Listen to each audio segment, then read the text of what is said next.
pray, kneeling low, hear what we say. Freedom calls in every tone. Faith is built on hearts of stone.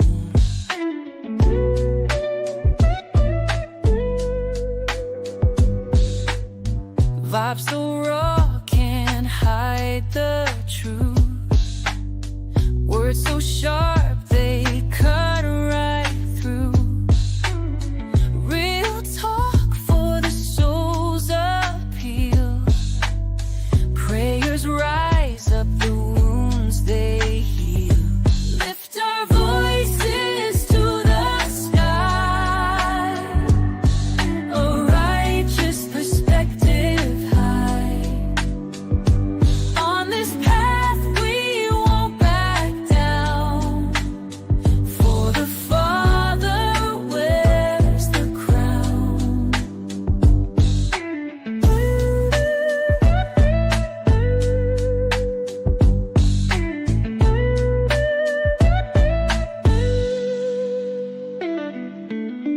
Each step brings another fight. Breaking chains, we're seeking light. Voice of power won't be tamed. With his love, we're never ashamed. Lift our voices to the sky. A righteous perspective high. On this path we won't back down. For the Father wears the crown. From the ashes we shall rise. Hope is found deep in our eyes. Every word a battle cry. With the Father none deny.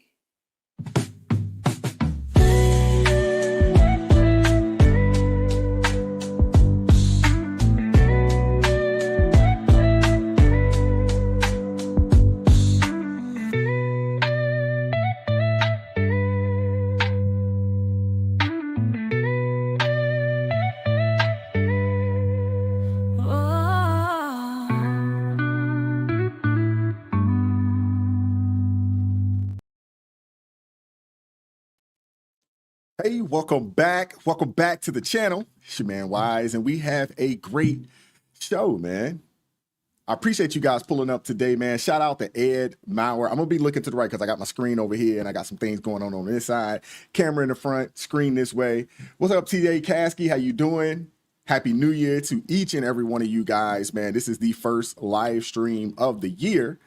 As we've progressed through, you know, the Christmas holidays and getting through New Year, there's been so much going on, man. And obviously you guys seen the videos. I've been dropping videos, but I've been looking forward to getting out here live with you guys, man. And we got a great show. We have a great show today. So we're going to jump right into it, man. And hopefully you guys will hit the like button for me, share the stream, you know, with those that need to see the stream. We got 37 people in the stream right now, so I would hope that all 37 of you all have hit the like button. But you guys seen the thumbnail, you seen the title. Trump was certified today, so we're gonna get into it, man. We got a great show, we got a lot to cover, and let's get it rocking. This announcement of the state of the vote by the President of the Senate shall be deemed a sufficient declaration of the persons elected President and Vice President of the United States, each for a term beginning on the 20th day of January 2025, and shall be entered together with the list of the votes on the journals of the House and the Senate. Thank you very much.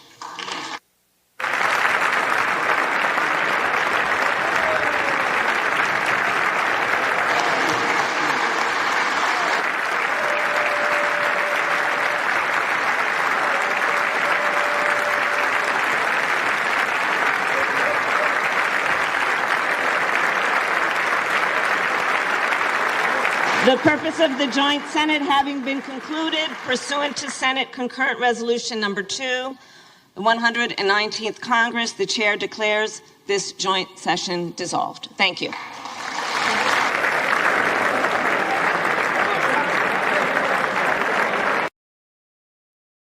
All righty, so as you guys had a chance to see, I hope you guys had an amazing holiday season, and we are back, man. We are back, and we're ready to roll in 2025, and like I said earlier, it's already been a crazy year thus far, man. Crazy times that we're in. And speaking of drama, today might just be the best belated Christmas gift ever, because Kamala Harris, the queen of cringe herself, she just certified her own election loss to Donald J. Trump. This is only the second time in modern U.S. history that a vice president had to certify their own loss. The last time that happened was Al Gore in 2000. But here's the difference. Al Gore, he didn't spend his vice presidency trying to redefine words like equity and cackling. He wasn't cackling awkwardly in interviews, and Kamala, on the other hand, she's been the gift that keeps on giving. And not just to her party. And of course, Kamala made sure to mark the occasion with an awkward, overproduced, cringe-inducing hostage video.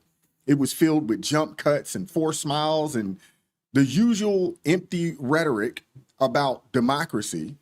Now, we know this party could care less about democracy, but at one point, she even referred to her duty as sacred. She said sacred. Really? This is coming from someone who can't recite the Pledge of Allegiance without turning it into a word scramble. I'm just not buying it. I'm just not buying it at all. Transfer of power is one of the most fundamental principles of American democracy. As much as any other principle, it is what distinguishes our system of government from monarchy or tyranny. Today at the United States Capitol, I will perform my constitutional duty as Vice President of the United States to certify the results of the 2024 election. This duty is a sacred obligation, one I will uphold, guided by love of country, loyalty to our Constitution, and my unwavering faith in the American people. As we have seen, our democracy can be fragile, and it is up to then each one of us to stand up for our most cherished principles and to make sure that in America, our government always remains of the people, by the people, and for the people. May God bless you, and may God bless the United States of America. I'm not gonna lie, man. That poor woman, she looks like she's being held at gunpoint. Especially, how many times did she have to say, God bless you, for them to get that right? I know y'all guys seen that jump cut. I mean, that video was so bad, it looked like it was edited by the same team that keeps Joe Biden upright during his press events. I mean, how many jump cuts was that in a 60-second clip?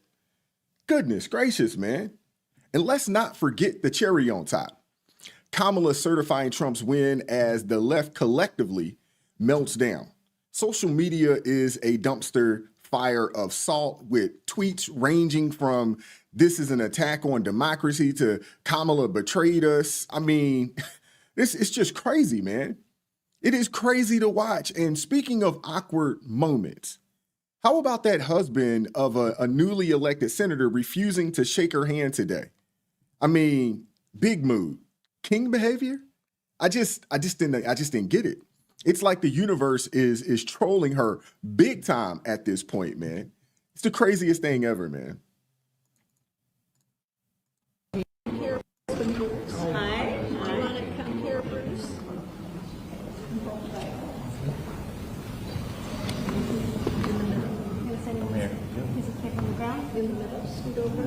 No. It's okay, we're white. We're gonna fight. Don't worry. Okay. Okay. Do you solemnly swear to support and defend the Constitution of the United States? Thank you. Congratulations. Thank you. Thank you for your work. Thank you. Congratulations to you. Thank you.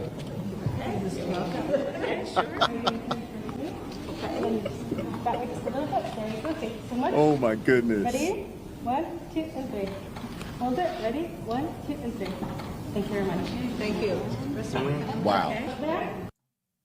Dude wouldn't even shake her hand, man. Goodness gracious. Oh, I did not mean to do that. Goodness gracious, man. That is crazy. Hey, we're back, man. The Biden-Harris era is completely over at this point. It's done.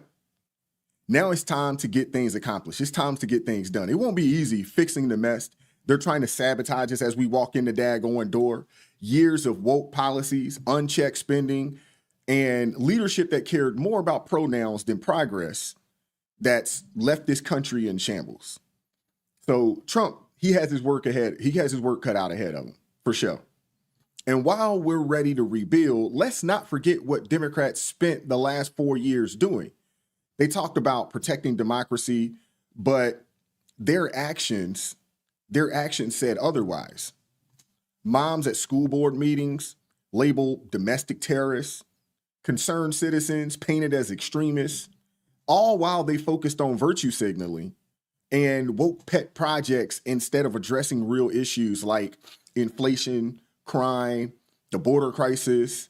It's funny to me now that they're actually talking about the people that were let in, because I could have sworn they really didn't let that many people in. But I was watching a clip on CNN earlier today, and they're actually admitting upwards of 20 million people have been let in across this border. I mean, the irony. When it's their turn to accept election results, some of their voters think this is a solution, and it's just crazy. You guys got to see this. I cannot support an insurrectionist. I just can't. And I would really love to see Democrats and independents do an insurrection on Donald Trump. All right. This fool said that he cannot support an insurrectionist, but let's do an insurrection. I mean, it's insane, man. The TDS is so bad that they don't even know, or they don't even understand what they're saying. It's different when Democrats do it.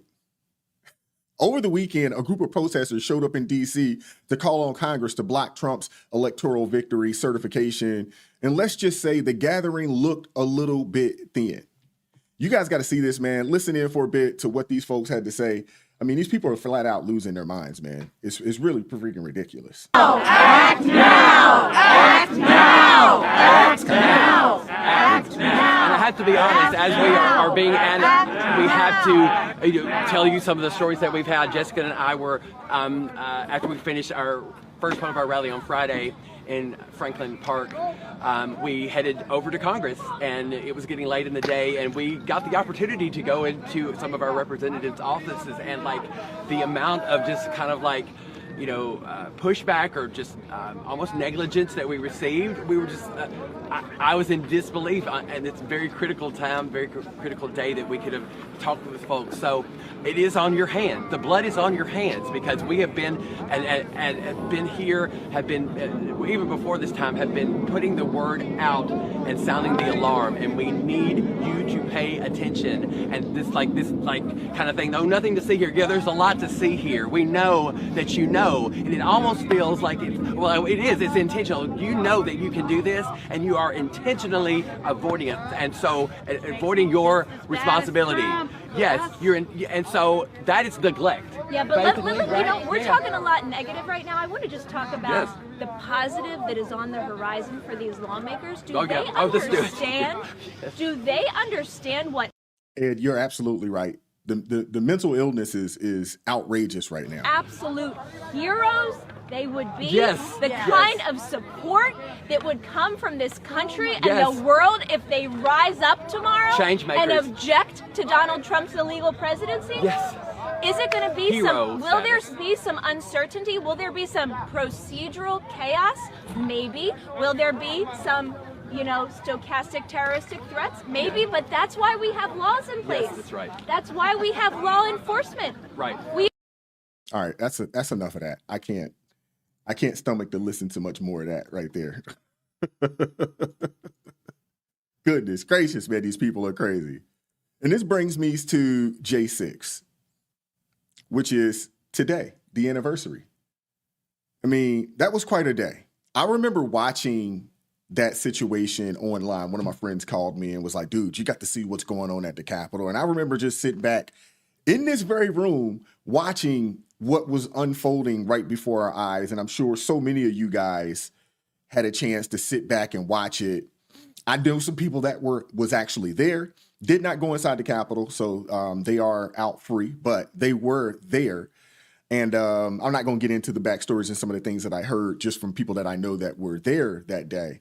But I do remember watching it, and it was just like, what the heck is going on, man? And, you know, I didn't look at it as, you know, an insurrection or that they were trying to take over anything, because typically when I think about insurrection, I think about people who bring weapons, maybe, you know, guns, big guns, things of that nature. So I'd always ask people a question. I was like, name an insurrection that didn't have weapons and they didn't go to, you know, like really try to take over things. And no one could actually really answer that. But that day was just, I remember watching it, man, and it was just crazy. And back then, the narrative was all about how dangerous it was to question the election results, right? That was the narrative. Fast forward to 2025, and suddenly it's okay for some folks to protest against certifying an election because it didn't go their way. Now, I'm not here to dissect the 2020 election irregularities. I'm not here to do that at this point. That's a rabbit hole for another time. But let's just talk about the double standards that we're seeing here. When supporters of one side question the integrity of an election, they're labeled as, you know, threats to democracy. But when it's the other side, it's crickets. You don't hear anything from these people. And that's the problem that I have with those people on the left. It's basically rules for thee or rules for me, but not for thee. And they just constantly contradict themselves, man. And it's just something that I'm tired of hearing.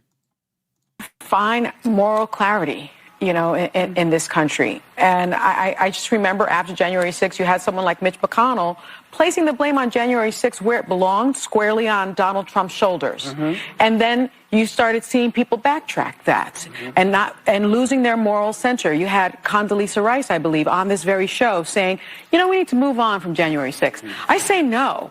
You don't move on, because January 6th was an atrocity. It was one of the worst moments in American history. And when you think about the worst moments in American history, you know, like World War II, things that happened, you know, like the Holocaust, chattel slavery, we need to never forget, because past becomes prologue if you forget any race. I want to ask you. Yeah. I'm sorry, I got to rewind that because I want to stop it and just go through a couple of quick things real fast. And I'm not even going to go all the way back, but let's go just a little bit. This was an atrocity. It was one of the worst moments in American history. And when you think about the worst moments in American history, you know, like World War II. World War II. That was an atrocity. That was an atrocity. That situation, Pearl Harbor, that definitely was atrocity. We lost a lot of soldiers. You know, our actual, you know, we had one of our states attacked, so forth and so on. That was an atrocity. I'll give her that much. Things that happened, you know, like the Holocaust.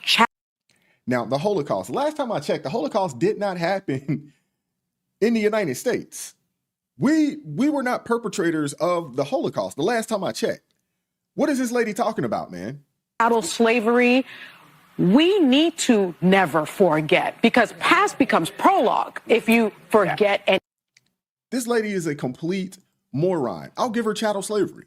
That is something that we should not forget, you know, in this country, because history will repeat itself. I'll give her that much. But this lady is a complete joke. Comparing what happened January 6th to World War II, or even the Holocaust for that matter, I'll give her that. Although it didn't happen on U.S. soil and it's not really a part of U.S. history like that. It's no comparison.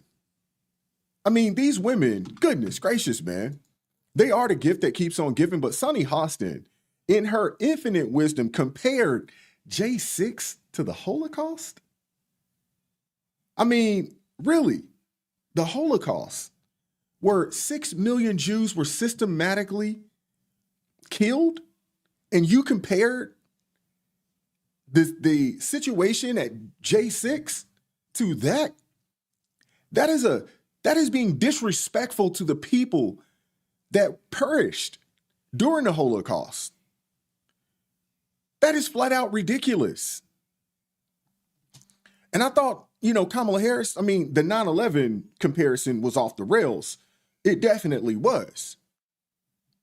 But look how quickly they've changed their tune. Back then, it was the worst thing ever, to happen. And now complete silence on their own side, asking for Kamala to invoke the 14th when, let's be real, that wasn't an insurrection. It just wasn't. And the more information that comes out about that situation, the more we find out that it definitely wasn't that. Especially when we find out that there are federal agents in the crowd and, reports of agent provocateurs. I mean, come on, man. I mean, if you guys recall, and I remember watching it almost from beginning, I'm going to say to the end, but I do recall them going into the Capitol. But for the most part, it started off as very peaceful. It was just a bunch of people, patriots, voicing their concern, exercising their First Amendment rights, and then somehow it just wasn't peaceful anymore. And I want to know what happened to the 45,000, hours of footage that they've had. And even in the videos that surfaced, showing Capitol Police opening doors, ushering people in like they were welcoming guests to a party. And then tragedy struck with Ashley Babbitt, a Trump supporter, a veteran who was shot and killed while trying to climb through a broken window. I mean, think what you will, but that whole situation, it was a desperate attempt to derail Trump's political future. Simple as that. They tried everything to get rid of this guy, from impeachments, indictments, media smears, assassination attempts, you name it. They pulled out all stops. They pulled no punches, trying to keep Trump from being able to run again. They did everything that they could. And the sad part is we've still got people in prison today charged with nothing more than trespassing. Matter of fact, there are some people that are sitting in jail right now that hadn't even been charged.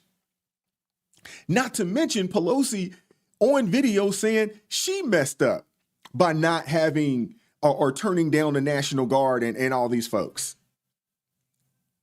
The people that's still sitting in jail right now that hadn't even been charged.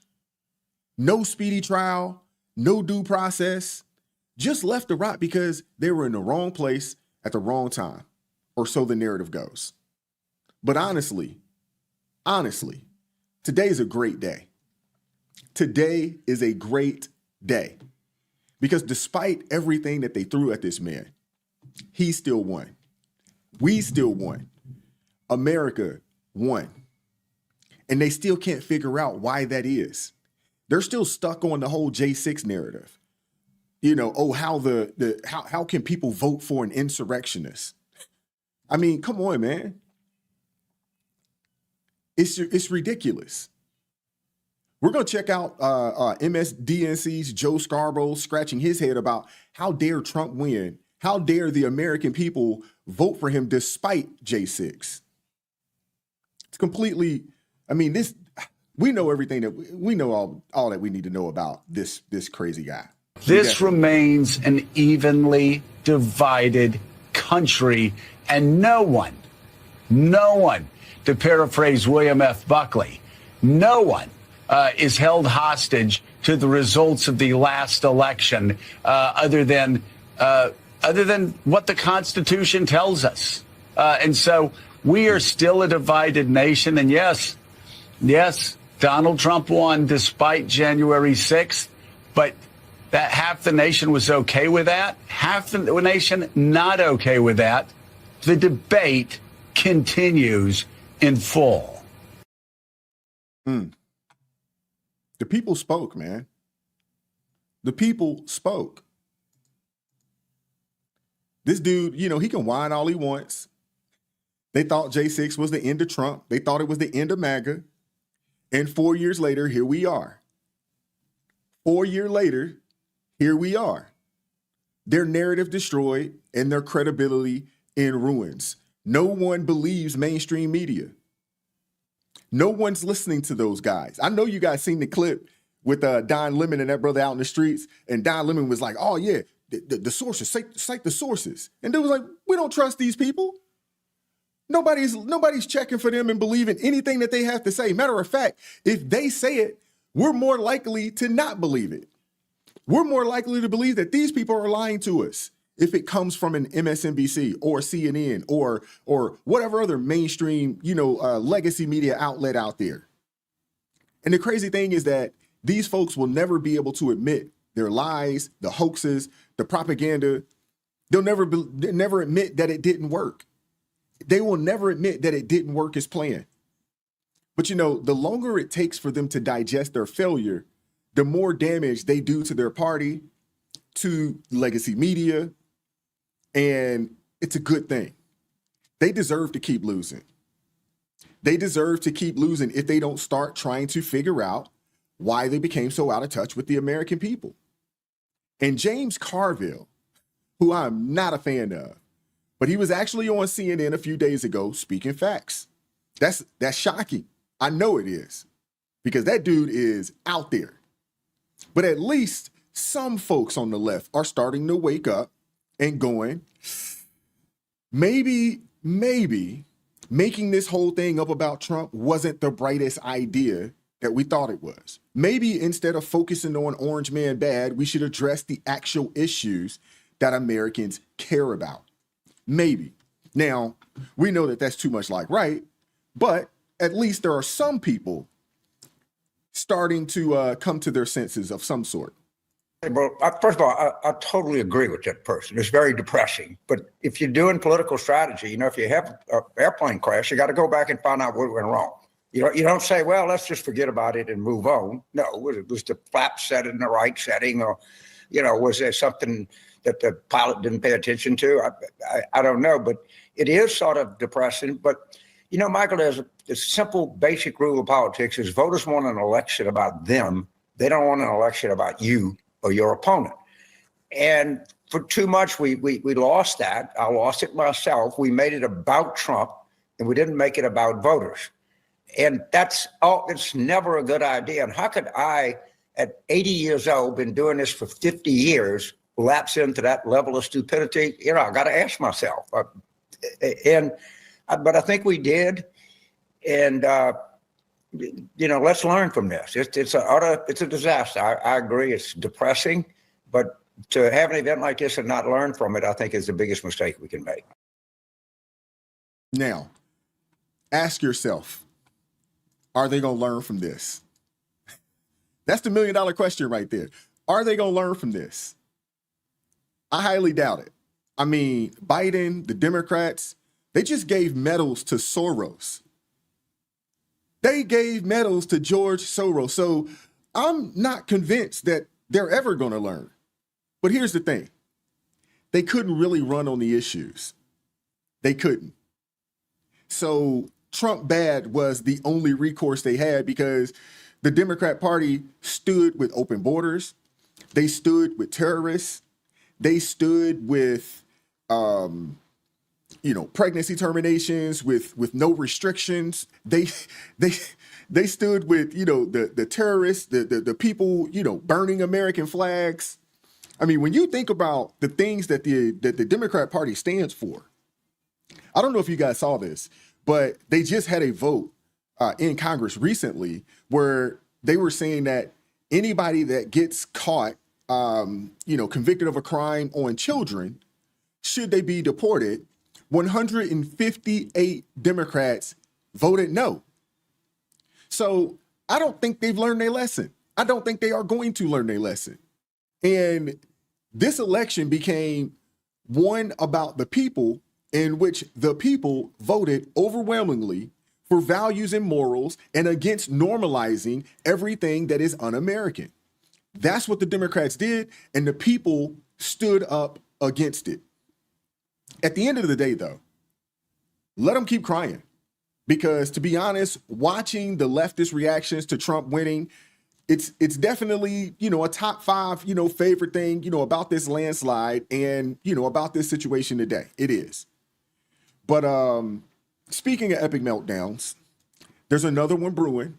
This time it's not in D.C., but in the Big Apple. While Democrats are busy licking their wounds over Kamala's humiliating certification of President Trump's victory, New York City's officials have come up with a fresh way to punish regular working class folks. Yep, congestion pricing. It's freaking ridiculous because apparently when they're not rewriting history, they're busy figuring out how to charge you extra just for driving in your own city. We're going to be right back in a quick moment. Make sure that you guys have liked, share. If you hadn't subscribed to the channel, subscribe to the channel already. We're going to have a quick message from our sponsor, Lear Media, and we'll be right back at things. Let me be brutally honest with you all. Our American values and financial system are under attack right now. You need to act fast and learn alternative ways to invest. That's why I trust Lear Capital for buying gold and silver. In today's volatile economic and political climate, precious metals can protect your wealth. Lear Capital has over 27 years of experience, thousands of 5-star reviews, and more than 3 billion in trusted transactions. Here's what I recommend. Call Lear Capital today. 800-489-6450 or visit learrp.com to request their free gold and silver investor kit. You can take possession of your metals, store them, or even roll over an IRA or a 401k into a gold IRA with the same tax benefits. Plus, they're offering up to $15,000 in bonus gold for qualified purchases. Call today at 800-489-6450 or go to learrp.com for more information.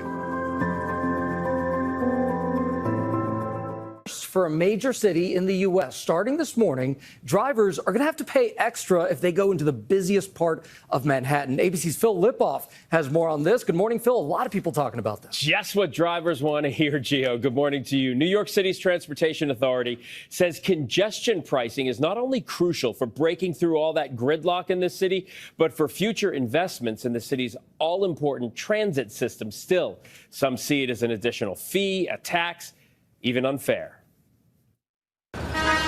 This morning, New York City has the green light. We've been talking about this in New York for close to 50 years. Now it's time to get started with this historic change. Starting today, the nation's largest city will be the first to charge drivers $9 to enter the busiest part of Manhattan, or as the Metropolitan Transportation Authority calls it, the Congestion Relief Zone, which includes local streets and avenues south of and including 60th Street. Toll rates will vary by type of vehicle and time of day. In an already expensive city with inflation still affecting the price of almost everything, the plan is generating mixed reaction on the street and online.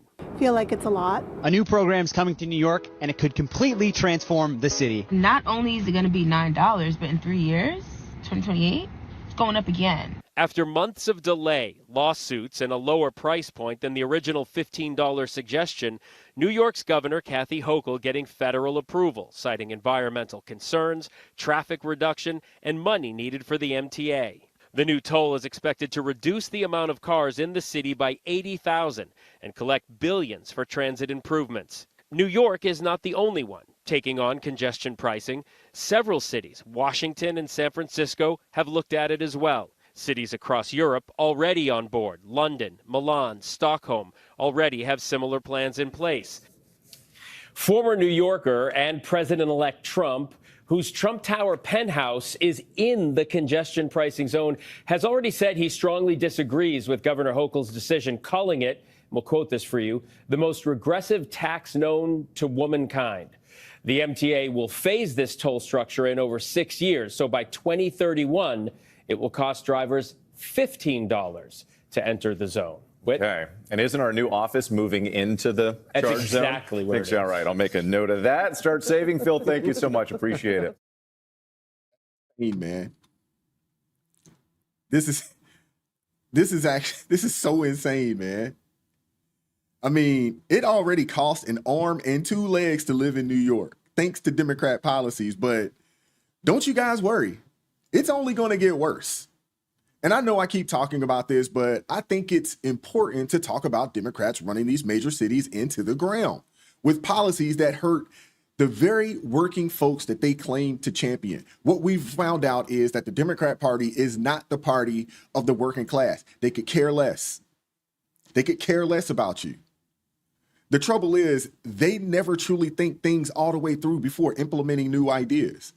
They don't ask. What might this cause in real life? Does this policy really make sense right now? Think about this, man. Gas is crazy high. The insurance is high. The cost of living up there is high. I mean, the subways aren't safe. I mean, it's crazy, man. And, these people, man, they just keep on, pushing just crazy policies without any foresight. Take California, for instance. They didn't exactly legalize prostitution. They didn't do that. But they basically did when they basically dropped the ban on loitering with the intent to solicit. Once they scrapped that, you suddenly hear horror stories of individuals selling themselves in broad daylight, right outside family neighborhoods, and even elementary schools. Kids getting off the school bus are walking through this foolishness. All because Democrats wanted to be woke without adopting a proper regulated approach like some European cities have done. Now, I'm not sitting here saying that I condone, that type of work. But the last thing and the worst thing that you should do is decriminalize it and not regulate it. Because now all you did was you said, hey, we're not going to prosecute people for it, but we're not going to do anything about it. And now the people have to suffer and deal with this. Goodness gracious. But if you're going to implement these policies, shouldn't you maybe think things through first? And now you have this congestion pricing in New York, which is basically just a tax, another tax, on top of tax up in New York City, plain and simple. Democrats claim that this is about reducing traffic and helping the environment. I don't believe that for 1 second. I don't. But then they want us to take the subway, which isn't safe. Now, I haven't been to New York. It's probably been, I guess, a year and a half since I've been to New York. And it's a place that I used to frequent a lot. Because down here where I live at, there's shuttle buses that you could get up to New York. It's about a 3-hour ride. You could get up and hang out all day, come back, catch the bus back, you know what I'm saying, and just go up and have a good time. The last time that I went up there, my wife basically told me I never want to go up there again because it was crazy. The things that we saw on the subway system. I mean, it was insane.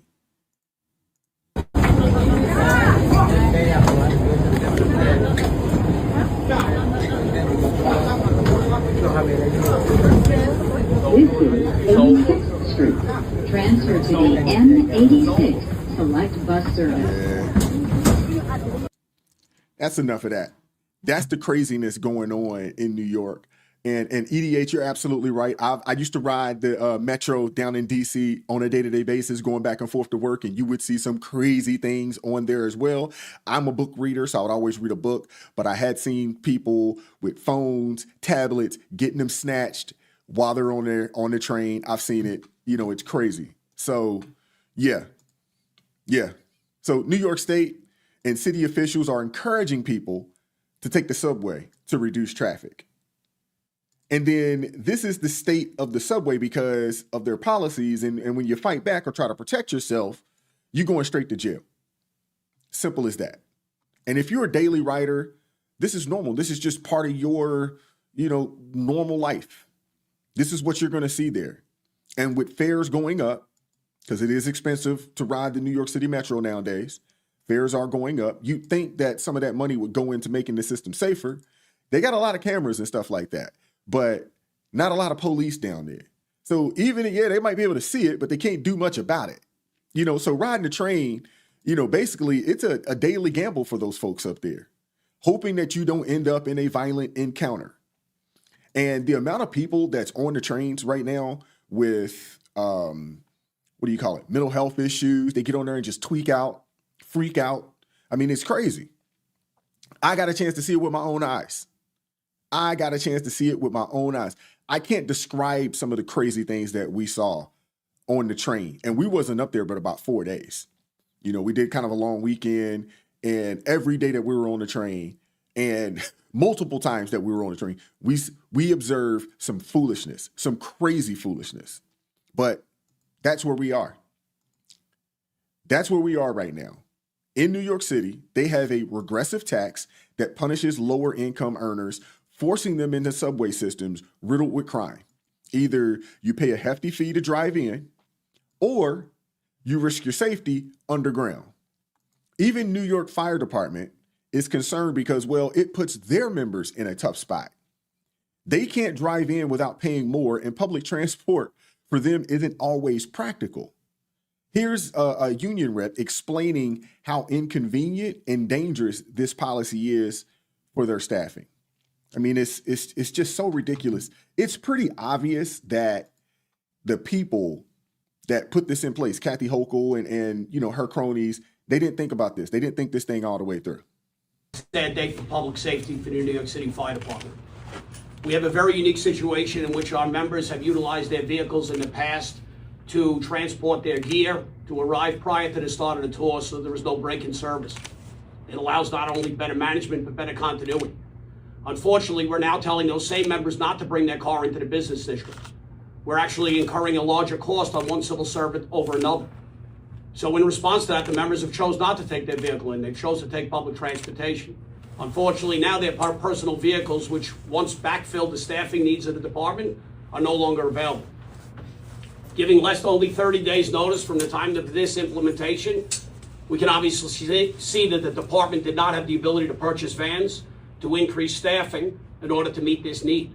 And with over 200 details per day, that's a lot of transportation in and out of the city. While you may not see the immediate impact on a day like today, on the first day of congestion pricing, where people have already chosen to stay out of the business district, what you will see on the days to come, especially with Stoll pending tomorrow, moving those 30 people in and around the business district will be a near impossibility. What's the safety impact of that? Keeping firefighters on the rigs for greater than 24 hours. Constantly changing the riding positions of members. Constantly changing the riding list to account for members in a dangerous situation. That keeping members on duty longer keeps them exposed longer, keeps them more likely to get injured the longer they're on duty. By the same token, as we asked for the department to provide lockers for every one of these covering offices, so when they come in by public transportation, that they will have a place to store their gear. So when they arrive at their work location, they can be picked up by the department, because they've told us that the cars are not welcome in the district. And if they would like to bring it to aid the department, it should cost them another $9. That's insane, man. So on one hand, you have fewer cars on the road in Manhattan, but on the other hand, you're failing to provide a transit system that people trust or feel protected using. You're also penalizing first responders who must decide between paying out of pocket to do their jobs or wading into chaos in the daggone New York subway system. I mean, look, I understand wanting less traffic and cleaner air. I get it. I definitely do. But if you're effectively pushing everyone onto the subway, you have to ensure it's not a nightmare. And right now, the subway's anything but safe right now. It seems like, if I'm not mistaken, the individual that's in charge of the New York City Metro system said that they're averaging somewhere between 5 to 6 felonies a day on the train. So essentially, you are rolling the dice every day that you jump on the daggone subway, hoping that today is not your day to be accosted by one of these lunatics on the train. City toll congestion pricing went into effect yesterday. And as a New Yorker who grew up driving in New York from the age of 15 years old, this is one of the craziest things I've ever fucking seen in my life. Because what do you mean I have to pay to go across the Brooklyn Bridge, which has been free for 150 years? The Brooklyn Bridge, which is the oldest bridge in America, that has never once needed money to cross it to keep the maintenance up. Now you have to pay? What? For any of you who are not from New York, all of the eastern crossings on the East River, which is like going from Manhattan to Queens, Manhattan to Brooklyn, have always been free.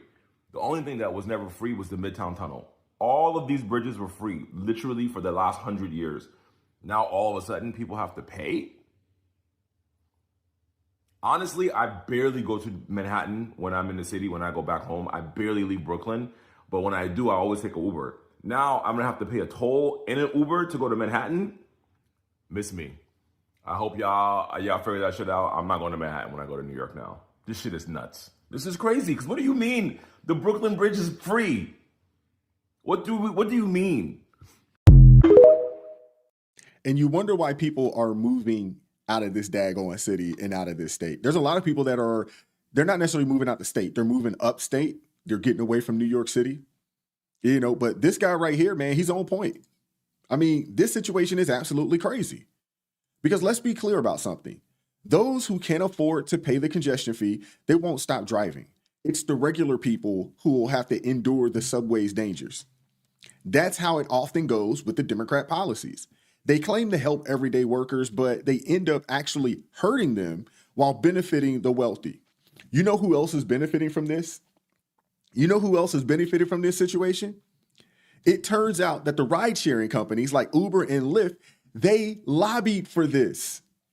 They lobbied hard for this because they stand to gain, because in fees in New York City, they're going to be able to charge more. And in many cases, they're going to hit private cars harder than others than they do the ride shares. So if you're an Uber Lyft driver, you're probably going to get a discount on this. Think about that. So Uber and Lyft, they spent money lobbying for this particular policy to come into place. So it's just another example of money talks with big corporations getting cozier with politicians who claim to be the champions of the poor. And you know what really gets me? It's the fact that you got a group of people that got together over the weekend to celebrate this new tax on the low in the middle class. You can't make this stuff up, man. You can't make this stuff up, man. And it's just so ridiculous.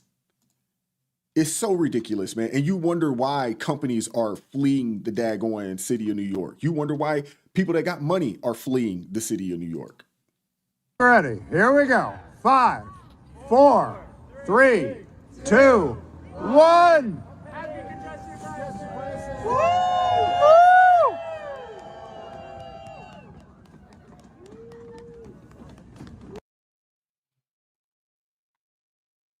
Yeah. So you see this guy right here. Your toll pays for cleaner air, better transit, safer streets, and a livable New York City. These are the people that drink the daggone Kool-Aid, man. Talk about out of touch. Talk about being out of touch. You know, it's like now the peasants, they can take mass transit while the wealthy drive through with less traffic. You know, imagine getting excited about being taxed even more than you're already being taxed. New York City is like one of the highest tax places in the country, up there with Minnesota and California. You know, while Kathy Hochul and the Democrats in Albany, who've already spent over $4 billion on free healthcare, housing, food, and more for illegal immigrants, why hasn't that money been spent on the MTA or lowering taxes for New Yorkers? Huh? That's too much like right. Where's the daggone $1 billion in tax revenue that New York generated from sports gambling alone in 2024? Did y'all hear what I just said? Did y'all hear what I just said? Where is the $1 billion in new tax revenue that was generated from sports gambling alone in 2024? That's new money, because this sports gambling thing, it just started. That's new money. Where'd that bread go? I really do think that the real reason that this congestion pricing, finally went into effect is because they want to make Manhattan too expensive for average Americans so that the elites can be, shuttled around quickly and avoid the subways, which are now full of vagrants and people with, mental health issues. That's got to be it. That's got to be it. It's got to be. It's a communist scam, man. And then they have the audacity to say that this is going to put money back into people's pockets. They said that. They really said that this is going to put money back in the people's pockets. You just can't make this stuff up with these people, man. And the sad part about it is that these people continue to vote for these folks. It's crazy. So I made the decision to put the congestion pricing program on pause while we devise a different path forward.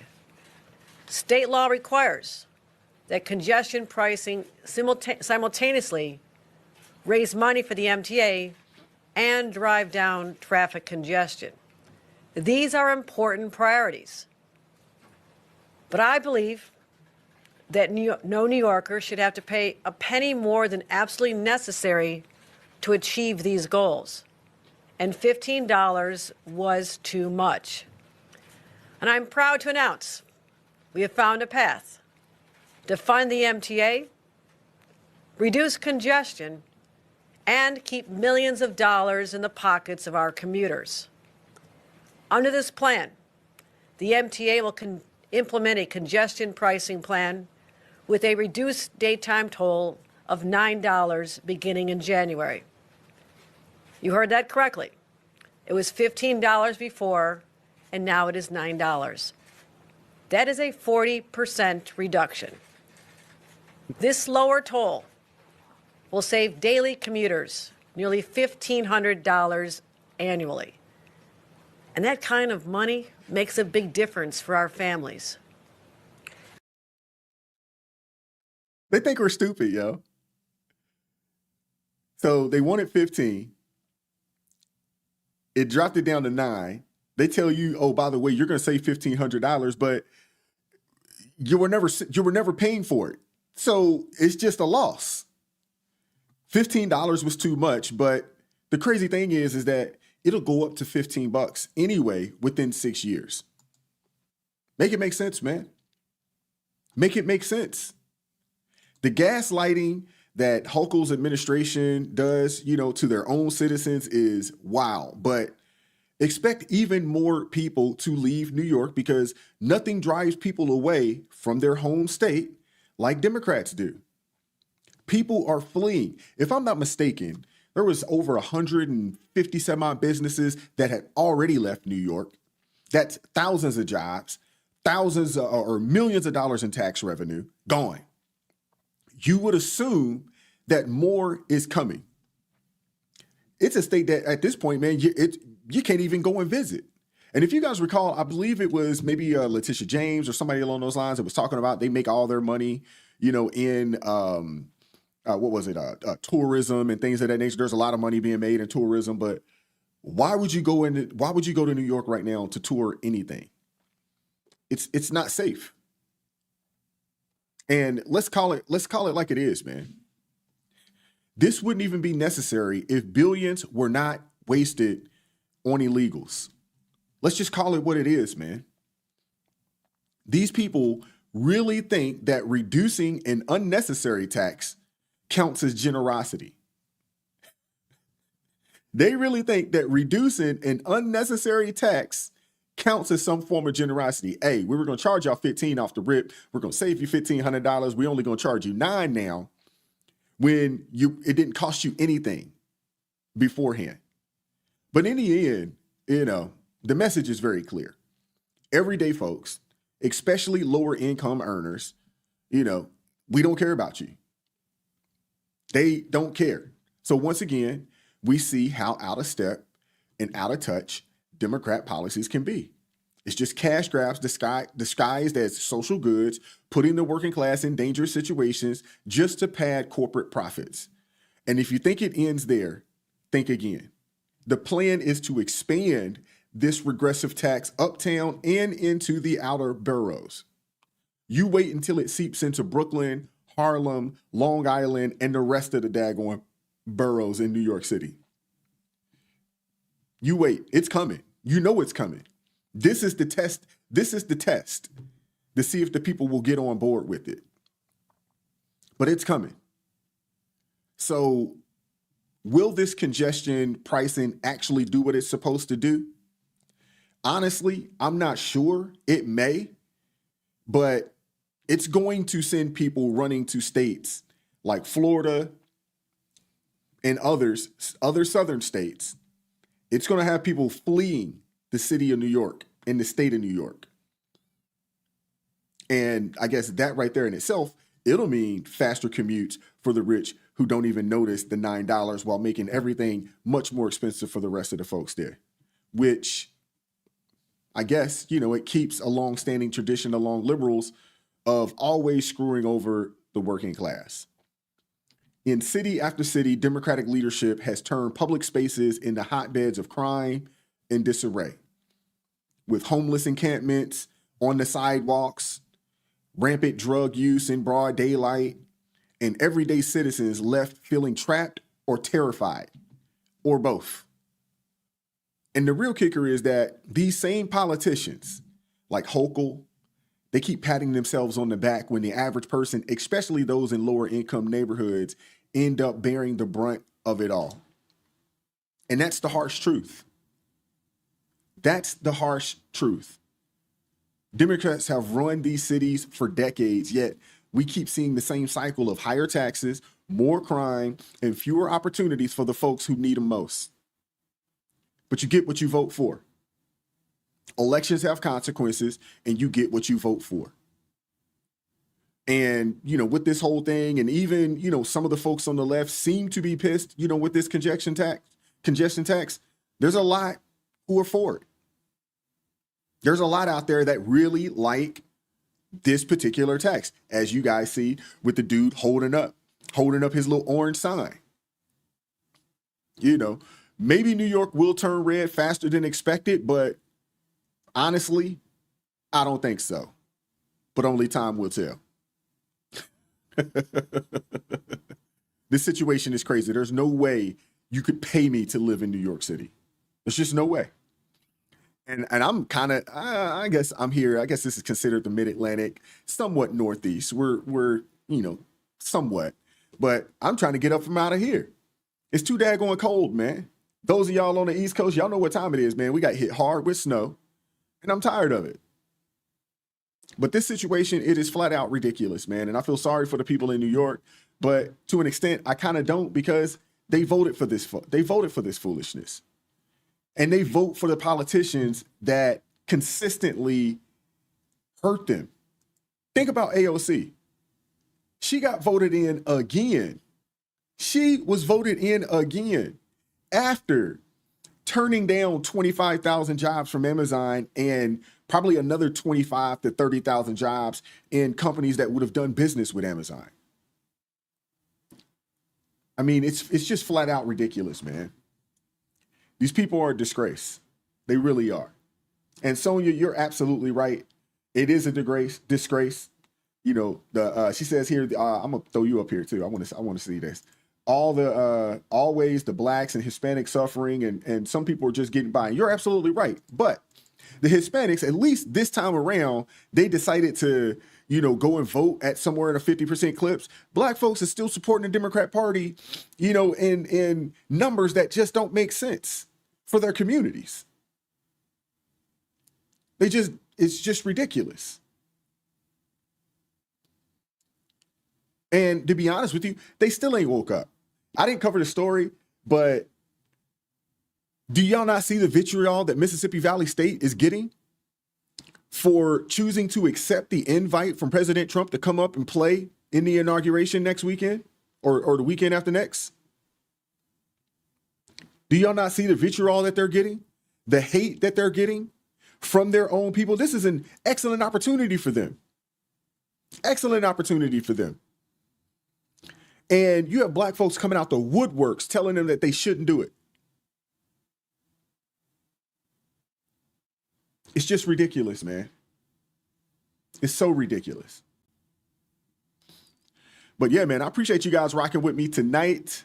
This was a great show, man. Kind of a great, way to kind of get things kicked off for 2025. And I appreciate everybody pulling up. Shout out to the mods. B, I appreciate you pulling up. T.A. Caskey, appreciate you pulling up today. Ed Maher, as always, I appreciate you as well, brother. Appreciate you pulling up. Much love to everybody that pulled up today. I do appreciate you guys keeping it civil in the chat. Again, I don't mind a difference of opinion. I do ask that you keep it civil, but this is the United States of America. We should be able to debate. That's the problem right now with the Democrat Party, to be honest with you. When, those of us, on this side of things, on the MAGA side of things, we believe in civil discourse. We're not going to agree on everything. And debate is extremely important. We should be able to have debate and then come up with some form of conclusion, some form of compromise. And the Democrats, they just don't understand what that looks like. They don't understand it. So they're looking at it like, oh man, look at them. MAGA, man, they're fighting. No, we're doing what's supposed to happen. When a new policy or a policy that pops up, you're supposed to be able to have some conversation about it. There should be some civil discourse. There should be some debate. And then we'll come up with a conclusion and a compromise that makes sense for everybody. So, hey, man, again, I appreciate you guys pulling up. Melody Stokes, missed the shout out. Oh, appreciate you, Melody. Appreciate you pulling up. Cecilia Jackson, appreciate you pulling up as well. EDH Alters, appreciate you pulling up as well. And you're absolutely right. They're absolutists. You're absolutely right. And that's the beautiful thing, man. It's supposed to be, it's supposed to be about, this country was built on debate. And for whatever reason, the Democrat Party, they've gotten away from that. They've gotten away from the debate. They've gotten away from it, man. But appreciate you, B. Appreciate you, B. Pulling up the mods. Anybody else that would like to be a mod, hey, shoot me a message, shoot me an email. I would not mind having you on as a mod if anybody would like to, mod the show. I do ask that you guys hit the like button. That is the only cost of admission to the live stream. Hit the like button. If you want to do more, share the stream with somebody that needs to see it. But I do appreciate you guys pulling up today, man. And we'll go ahead and wrap the show for the day. Stay prayed up, stay bundled up. It is cold out there. It is cold out here. We got somewhere around about 6 to 7, 8 inches of snow or something along those lines. So you guys, man, stay safe, stay bundled up, man. Those of y'all on the East Coast, I know TA and them up there in Massachusetts, I would assume that you guys got hit pretty hard, as well up there. B, I know where you're at. You probably don't know what snow looks like. You probably don't know what snow looks like, out there in the Southwest. But what's up, Mark? Mark Lynn in the building. What's going on with you, man? How you doing today? Appreciate you pulling up. Oh, you said 28 degrees? Oh, yeah, it's cold out there, but y'all didn't get any snow. Hey, it is cold up here. It is cold up here. But, y'all didn't get any snow either? TA, y'all lucky. I would assume, like, we got 8 inches. I would assume that y'all got hit even harder up there. Wow. Yeah, it's cold out here as well, and it's been snowing all day long, so not a big fan. Not a big fan of the snow. I'm not a fan of cold weather, although I've been out here for like 15 years, but you just never get used to it, to be honest with you, man. But hey, man, we're going to go ahead and sign off today. I appreciate you guys pulling up. We will catch up with you guys tomorrow. Same bad time, same bad channel. Again, stay prayed up, stay bundled up, stay blessed, keep God first. I'll catch up with you all tomorrow. Peace.